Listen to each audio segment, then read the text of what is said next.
Well, good morning everybody, and welcome back to the channel.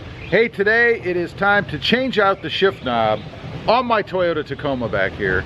Now, I did have one that I put in not long ago, you guys can see right there, and nothing wrong with it.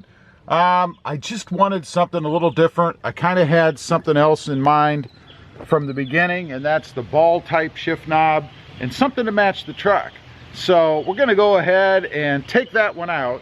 And by the way, there will be a giveaway on the channel coming up here in the future for the one that I'm going to remove here. So if you like it and you're interested in that, make sure that you subscribe and hit that notification bell so that you don't miss when that comes up. But anyway, let's get inside, get the front panel off, or the console panel, I guess, and go ahead and switch these things out. All right, we've got the new shift knob up there in the box. You'll have to wait a few minutes to see that. But anyway, we got to pull out this center console piece. And the best way to do that is to start right over here by the shifter, kind of pull up on that, then pull up on the other side, and then go ahead and remove it from the front. So that's how we're going to start. There, just pops up like that. And we should be able to pull up on the front parts.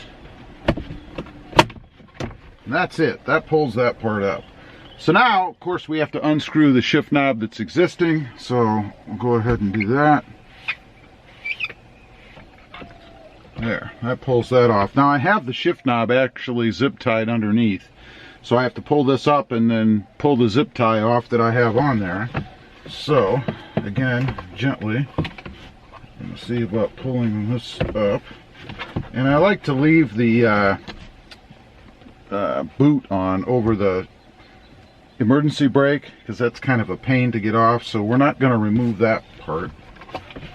So now I should be able to cut my zip tie off and go ahead and remove the existing shift knob. It takes the old zip tie off. Now we should be able to pull this straight out like so. So that removes the existing shift knob. Now we do have to put the new one on. And before I do that, I do want to make sure that it's going to screw down. I do have a couple of jam nuts on there, so we want to remove those. There. That was doing its job.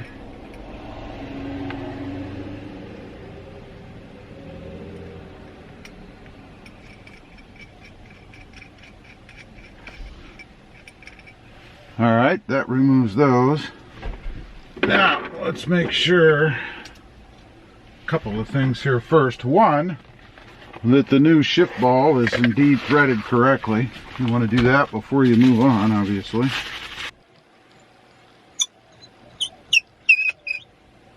And it is. It's threaded on there properly.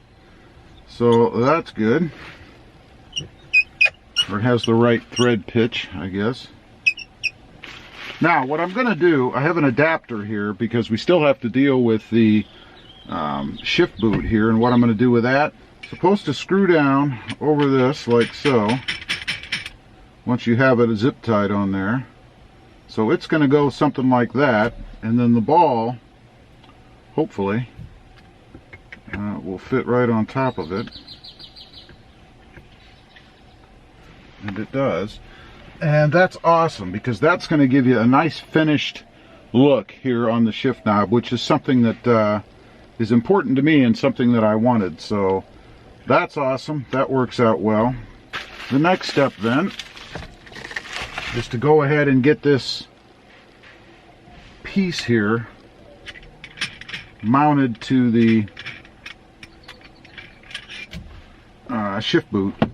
So we're going to do that next, and this can be a little cumbersome. What you need to do is feed it through and then zip tie this around it on the other side, so that when you pull it up, it sits nice and flush like that with the shift boot. So that's what we're going to do next here, and you have to leave it loose enough so that you can turn this to tighten it on the shift rod with the shift boot around it.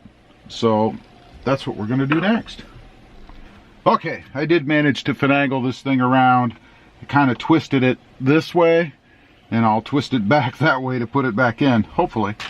What I'm talking about, here's the little holder I'm going to put in. You want to feed it through the inside like this, obviously with the exposed part that you want on the outside. So you just feed it through. I know my head's probably in your way at the moment. Feed it through like that, and then you're going to zip tie right around in this lip here. And there's already an indentation from where it's been zip tied in the past.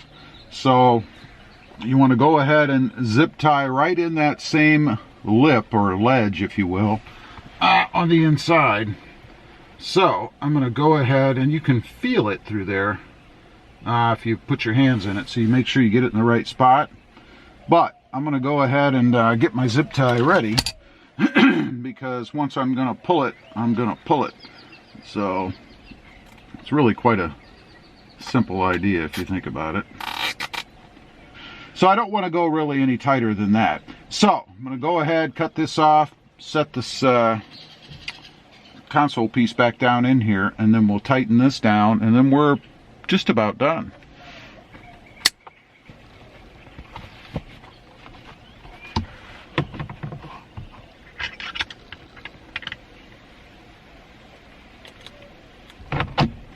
Okay, now you can see we've got everything back in there. Going to go ahead and push the console piece back down gently. So let's go ahead and do that. We'll start actually in the front. There you go. That puts the console piece back down. Pretty simple.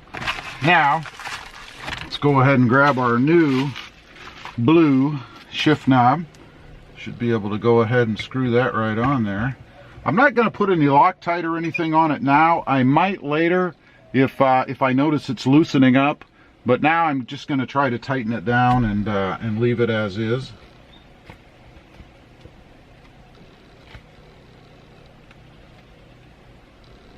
There, that's it.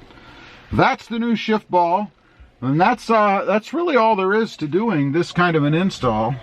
Pretty simple. I think I have my shift boot on there well. I think it lines up nice. I'll bring you guys down, give you a closer view of it here. All right, let's let you guys see the transition there between the collar, I guess I'll call it, and the shift knob itself. Nice and smooth. Pretty factory looking, I think. I think it came out pretty well. Anyway, that's what it looks like. This is my new blue. I don't know that it's an exact match, but it is pretty darn close to the Voodoo blue that's on the truck. I think it's awesome. I like it. Again, I didn't have any big issue with the other one, to be honest, but this is just going to give me a better hand feel, I think. And this thing is quite heavy. I think it's, oh, I can't remember the exact weight. I'll put the information on it and stuff down below so you guys can see. But it is quite heavy compared to stock, and even compared to the shift knob that I had on there before from AJT. So anyway, that's what it looks like.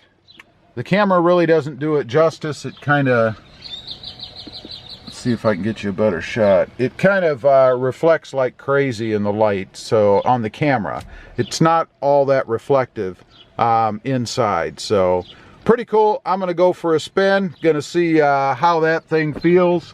It should make shifting even that much smoother, because it is, like I said, pretty darn heavy. Okay, the inaugural ride with the new blue shift knob, just to see what it feels like. I'm able to get out and drive a little bit today, although not very far. But anyway, we're just kind of going around the subdivision real quick here just to see what it feels like. It should, and it does feel so far like it's making the shifts a little bit easier. The throw is a little bit better, I guess. And that's just because you have more weight. I mean, if you put more weight in the shifter, or the knob rather, it's going to throw a little bit better, if you will. And I certainly can feel that. I do like the hand feel better, like I mentioned before, as a ball. I think a shift knob really should be some sort of a ball or knob of some sort. It just feels better on the hand, I guess. So anyway, I'm pretty happy with it. feels awesome, and I love the look. It just matches so much better inside the truck being blue, Voodoo blue. Leave a comment down below. Let me know what you think. Do you guys like this one better than the other one? I'd be curious. Also, if you haven't before and you want to, check out my other channel. It's all about the Jeep Gladiator back there. It is RobMotive. And don't forget to click that notification bell so that you don't miss out on any upcoming videos. Thanks for watching. Stay safe out there and have a great day.